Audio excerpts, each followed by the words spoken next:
yang tadinya SMP 1 Cisauk yang lomba di Tangsel ini gitu pindah tahun besok misalkan yang Curug yang turun ke sana. Di Bogor saya apa ya, bukan nggak kepake tapi kurang kepake. Mau menang mau kagak yang penting juara umum mungkin.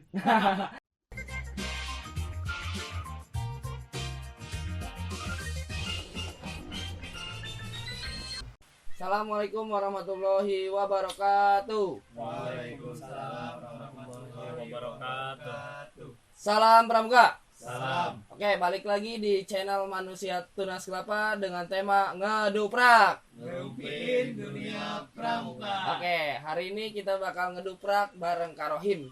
Dimana mungkin beberapa teman semua dan adik-adik sudah pernah mengenal beliau.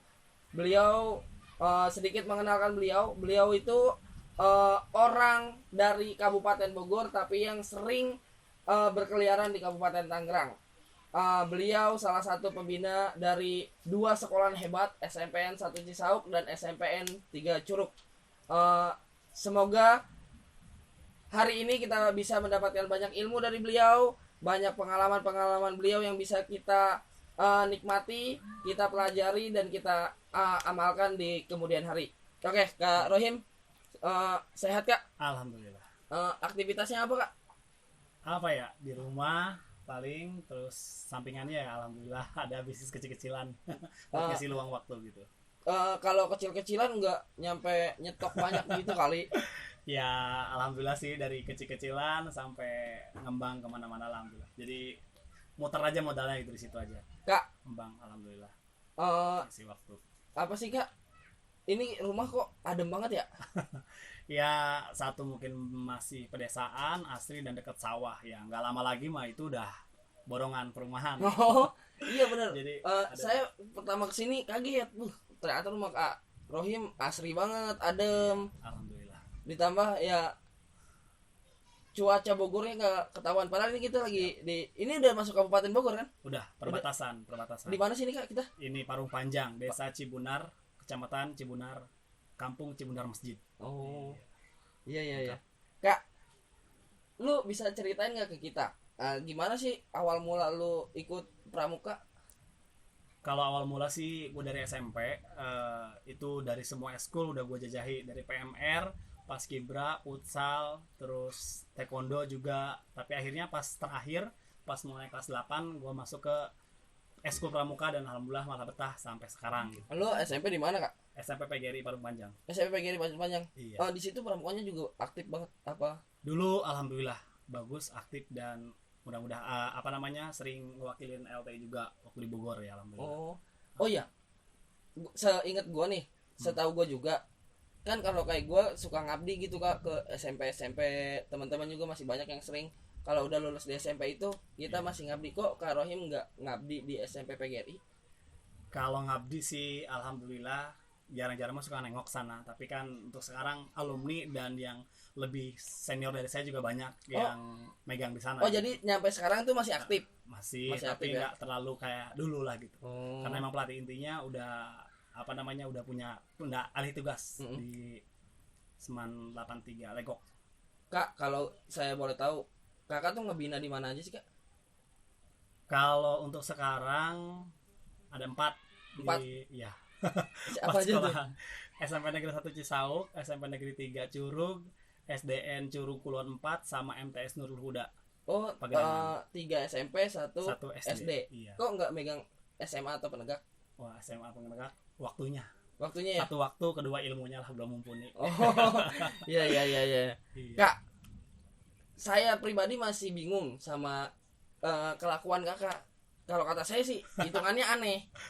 Karena Kakak ini udah ada di Bogor ya. Maksudnya hidup di Bogor sama istri sama anak, usaha pun di Bogor, tapi kok pramukanya di Kabupaten Tangerang. Apa di Kabupaten Bogor ini pramukanya nggak aktif atau gimana? Kok bisa sih Kakak bisa ada di Tangerang ngapain? Aktif, bagus, tapi saking bagusnya banyak orang-orang yang di Kabupaten Tangerang lebih bagus dan yang lainnya, akhirnya saya hijrah lah gitu, nyari pengalaman lebih aja gitu. Karena mungkin di Bogor saya bukan nggak kepake tapi kurang kepake. Kurang kepake, berarti yang di Bogor ya bagus dong. Iya, bagus ya. Berarti ini ya Kak, karena emang merasa tertantang kali ya di Kabupaten Tangerang lebih bagus dari Bogor, akhirnya Nah, ke Kabupaten Tangerang mainnya. bisa Gitu ya. karena apa ya, kalau untuk di bidang event sih asli Tangerang emang luar biasa, banyak eventnya, banyak kegiatannya, terutama lombanya tuh menggila banget lah. Sebulan bisa sampai 4 sampai 5 kali itu ada di Kabupaten Tangerang doang lah pokoknya. Kalau di Bogor sih lebih pada kegiatan biasa aja gitu, Yang kayak sosial mungkin ya. iya. Gitu. Jadi kegiatan-kegiatan di Bogor sama di Tangerang mungkin bedanya, kalau di Tangerang banyak untuk di Penggalang banyak lomba, kalau di sini mungkin banyak kegiatan-kegiatan sosial gitu, kayak ya masih intern ngisi SKU dan lain sebagainya gitu ya Kak ya. Iya. Kalau selain itu Kak, perbedaan dari pramuka di Kabupaten Bogor atau di Kuartir Ranting Parung sendiri sama di Kabupaten Tangerang itu ada bedanya nggak Kak? Selain lomba. Bedanya sama-sama pramuka tapi ada perbedaannya dari pemikiran, dari penerapan, sama apa ya, mungkin belum terpacu aja kali. Kalau misalkan kayak Tangerang kan, mohon maaf nih, kayak ketika lomba gitu kan, pialanya udah nggak nanggung 3 meter, kaki 6, kaki 9 gitu, aspek berapa gitu, dan itu tetap. Tapi kalau misalnya di Kabupaten Bogor itu belum yang seperti itu gitu, belum berani, atau mungkin apa, emang pemikirannya apa ya, kepada organisasinya benar-benar organisasi banget gitu, untuk menjalankan pramuka doang. Tapi paling ada juga yang aktif di Parung Panjang itu Sakawana Bakti. Sakawana Bakti Parung ya. Panjang ya aktif, saya juga pernah jadi anggotanya gitu. Wana Bakti itu yang ngurusin hutan itu ya Kak? Ya, kehutanan. Kehutanan Bidang ya? kehutanan. Ini ya Kak, apa kalau misalkan itu mah kan ke apresiasi itu ya, maksudnya ada kegiatan, kita ikut kegiatan, penyelenggara kegiatan mengapresiasi dengan hadiah-hadiah yang menarik. Mungkin kalau di Bogor apresiasinya kurang gitu ya Kak, Begitulah. gitu ya. Dari apa ya, dari daya dukung juga dari sekolahan-sekolahan tuh saya pikir kurang lah gitu, kurang Supportnya greget gitu Kak. supportnya, terutama untuk kegiatan. Jadi mandangnya ke pramuka itu baru eskul, yang sekedar cuman eskul, sekedar cuman ada, bukan cuman sekedar eskulnya yang harus dijunjung prestasinya gitu. Sama mungkin para pembinanya belum ini aja kali, belum apa namanya, belum terpacu untuk ke ajang perlombaan gitu. Tapi suatu saat mungkin bisa gitu. Nggak ada niat buat ini gitu Kak, maksudnya menggairahkan kembali yang ada di wilayah sini gitu. Udah mulai sih, udah mulai ada satu sekolahan yang udah mulai kita pegang gitu ya kan, di anggota Burusut gitu, di SMP Negeri 3 Parung Panjang. Burusut apaan Kak? Budak rumasa super tangguh. Oh, budak rumasa. Oh, berarti emang keren-keren tuh ya orang-orangnya ya. Ya biasa Udah, aja sih. enggak, soalnya udah berani nilai super tangguh itu kayaknya gimana gitu. Itu hanya sekedar doa dan mudah-mudahan jadi ucapan dan apa namanya, jadi doa buat kita lah gitu. Oh iya. Jadi berarti emang Kak Rohim juga udah punya kumpulan dan timnya masing-masing ya Kak? Iya. Makanya bisa itu Burusut itu base campnya di Tangerang atau di Parung Panjang? Di Tangerang. Di Tangerang sekarang tadinya di Pagedangan, sekarang Tangerang juga sih. Maksudnya tadi di Pagedangan, sekarang pindah di Cisauk, di di SDN Cisauk. Bendungan, ya di SD-nya Kak Ilham.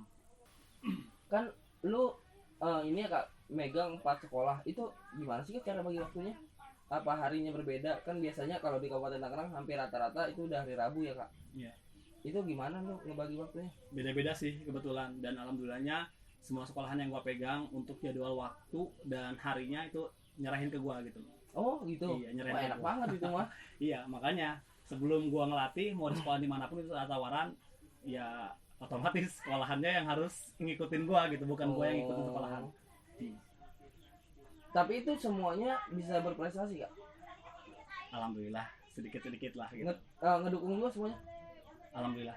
Alhamdulillah ya. Berarti emang lu megang gugus depan yang bagus semua ya? Dalam Iya. artian bagusnya? Daya dukungnya. Ya, dukungannya Daya orang dukungan tua, pasti. gugus depan, Mabigus terutama. Iya. Itu bagus semua ya?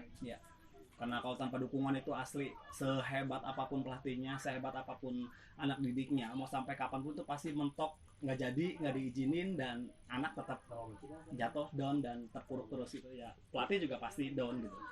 Oh, ini Kak, saya sering banget ngeliat Kak Rohim kalau misalkan ngirim lomba tuh, ikut lomba, ngirim lomba tuh bawanya banyak banget regunya. Kadang 4 regu, kadang 5 regu, 6 regu. Itu motivasinya atau tujuannya itu apa sih Kak? Satu sih pengalaman buat anak, kedua emang gimana ya, alhamdulillah gitu ya, setiap sekolahan yang kita pegang anggota pasisnya banyak gitu. Jadi kalau misalkan kita ngiriminnya 2 regu yang unggul terus ya nanti nggak ada regenerasinya gitu. Oh berarti Jadi tetap- itu salah satu cara lu ngeregenerasi mereka gitu ya? Cara ngeregenerasi mereka ya, walaupun misalkan dari segi anggaran sih dari sekolahan mungkin tetap 2 regu aja. Yang sisanya regunya itu bisa dari uang kas, bisa dari swadaya anak sendiri, atau misalkan kita dapat uang saku dari yang lain dah pokoknya. Alhamdulillah. Jadi sekalian ngirim gitu, sekalian itu ya mau menang mau kagak yang penting juara umum mungkin. Oh kalau itu bisa gua iniin lah, maksudnya gua paham karena gua juga salah satu orang yang sering ngirim di banyak regu karena itu salah satunya emang itu cara biar regenerasi tetap ada. Iya. Terus kalau ini Kak, lu kalau misalkan bawa regu saat lomba itu 4 regu, tapi supporter dan penontonnya itu bisa hampir 3 gugus depan, itu tujuannya apa? Satu emang alhamdulillahnya gitu ya, saya nerapin di berbagai sekolahan dan tim itu kekeluargaan, keluarga. Jadi walaupun misalkan SMP Curug yang lombanya, tapi MTS Nurul Huda dan SMP 1 Cisauk tetap mereka ikut nonton, atau misalkan terutama kan suka ada piala Big Family gitu kan. Tapi kita nggak ngarepin gitu banget sih. Tapi walaupun nggak ada Big Family pun alhamdulillah ketika saya share di grup mereka suruh datang, alhamdulillah pada datang. Datang ya? Nah, Iya itu maksudnya yang belum gua tahu tujuannya apa gitu. Karena ya kalau misalkan emang tujuannya silaturahmi, kenapa nggak diadain latgab bareng gitu, atau jadi kan sama-sama dapet ilmu. Kalau kayak gitu kan satu orang jadi bintang tamu, dalam artian satu orang jadi artis, sisanya jadi penonton ya. Nah itu yang saya masih belum paham, soalnya saya ngelihat masa terbanyak itu saat di event lomba itu masanya Karohim. Nah itu yang bikin penasaran, apa ya tujuannya, apa ya maksudnya. Kalau misalkan emang tujuannya silaturahmi untuk memperkenalkan, itu bagus banget ya. Saya aja nggak kepikiran kayak begitu. Ya alhamdulillah sih emang tujuannya satu silaturahmi, kedua pengalaman bagi anak yang lain yang nggak ikut lomba tuh, ini loh lomba di sini seperti ini yang Cisauk ikutin, ini loh lomba di sini yang Curug ikutin. Beberapa poin yang bisa kamu ambil, beberapa poin sekolahan yang kamu lihat gitu, untuk jadi bahan motivasi buat mereka juga ketika tahun depan bisa jadi saya rolling, misalkan yang tadinya SMP 1 Cisauk yang lomba di Tangsel ini gitu, pindah tahun besok misalkan yang Curug yang tahun kesana gitu, biar mereka juga pada saling tahu dan silaturahmi juga. Dan alhamdulillah mereka setelah diajak seperti itu kan, biasalah bocah ada yang tukeran nomor HP segala macam gitu, ya makin erat aja gitu kegiatan silaturahmi, alhamdulillah. Tepuk pramuka.